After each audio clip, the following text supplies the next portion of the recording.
जैसलमेर शहर में अब डोर टू डोर कचरा संग्रहण के लिए लोगों को शुल्क चुकाना होगा। सुप्रीम कोर्ट के निर्देशों और ठोस अपशिष्ट प्रबंधन नियम 2026 की पालना के तहत नगर परिषद ने नई व्यवस्था लागू करने की तैयारियां शुरू कर दी है।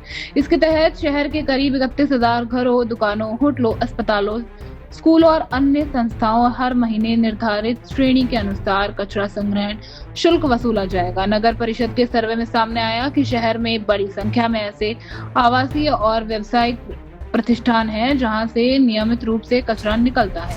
अब इनके लिए मासिक शुल्क तय किया गया है। छोटे मकानों से 15 रुपए प्रति माह, मध्यम आकार के मकानों से 50 रुपए और बड़े मकानों से 100 रुपए प्रति माह वसूले जाएंगे। वहीं दुकानों, होटलों, रेस्टोरेंट, गेस्ट हाउस, निजी स्कूलों, कोचिंग संस्थाओं और क्लिनिक और अस्पतालों के लिए अलग अलग शुल्क निर्धारित किया गया है। नगर परिषद ने बड़ा कचरा उत्पादकों यानी बल्क वेस्ट जनरेटरों के लिए भी चिन्हित की प्रक्रिया शुरू कर दी है। इसमें बड़े होटल, रिजॉर्ट, अस्पताल, शिक्षण संस्था, मॉल, ग्रुप हाउसिंग सोसाइटी और बड़े आवासीय परिसर शामिल होंगे।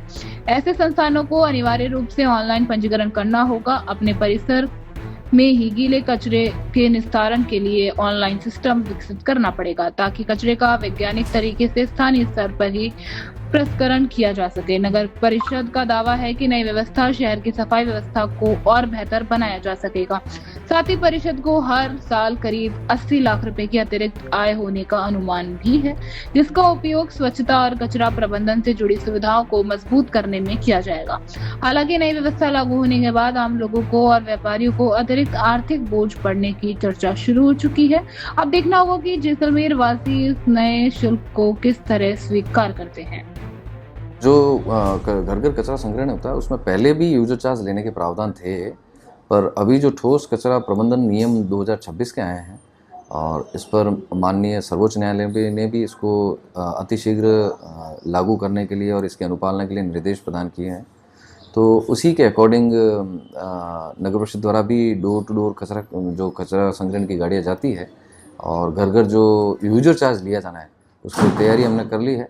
यूजर चार्ज अलग अलग कैटेगरी के मकानों पे लगेगा। जैसे 50 वर्ग मीटर से कम है तो 15 रुपये और इसके आगे से कैटेगरी, और इवन कमर्शियल कोई फैसिलिटी है तो उसके लिए अलग चार्ज लगेगा। तो अलग अलग कैटेगरी बना रखी है, मैंने उसको अखबार में भी सूचना दी है। और आने वाले टाइम में चूँकि ठोस कचरा प्रबंधन का जो नगर परिषद का जो कार्य है वो उसको हमको फाइनेंशियली वायबल बनाना है ताकि जो यूजर चार्ज आएगा उसी से हम उसको ठोस कचरा प्रबंधन को चलाएंगे। आम उपभोक्ता को किस तरीके से? आम उपभोक्ता को पर मंथ है तो इतना नॉमिनल चार्ज है कि 15 रुपये 50 रुपये, ये कोई बहुत ज़्यादा मायने नहीं। और जो व्यक्ति शुल्क देगा वो कम से कम ये कोशिश ज़रूर करेगा कि उसका घर का कचरा सार्वजनिक जगह पे वो नहीं फेंकेंगे और जो गाड़ी आएगी उसी में फेंकेंगे। किस तरीके से रजिस्ट्रेशन होगा? इसको हमने कोशिश करी है कि कुछ लोग अगर ऑनलाइन भी कराना चाहे तो ऑनलाइन कराएंगे और इसमें एक रसीद बुक के साथ ये जो जिम्मेदारी है यूजर चार्ज वसूलने की, ये भी डोर टू डोर जो कॉन्ट्रैक्टर है उसी की है वसूलने की। और उसको हमने टेंडर की शर्तों में भी पहले से ही डाल दिया था, क्योंकि नियम तो पहले से ही बने हुए थे तो हमने टेंडर की शर्तों में भी डाल रखा था। तो अब ये हमने बैंक से एक एस्क्रो अकाउंट खुलवाया है इसका, उसी अकाउंट में ये पैसा जाएगा और उसी अकाउंट से पैसा नगर परिषद यूज़ करेगी।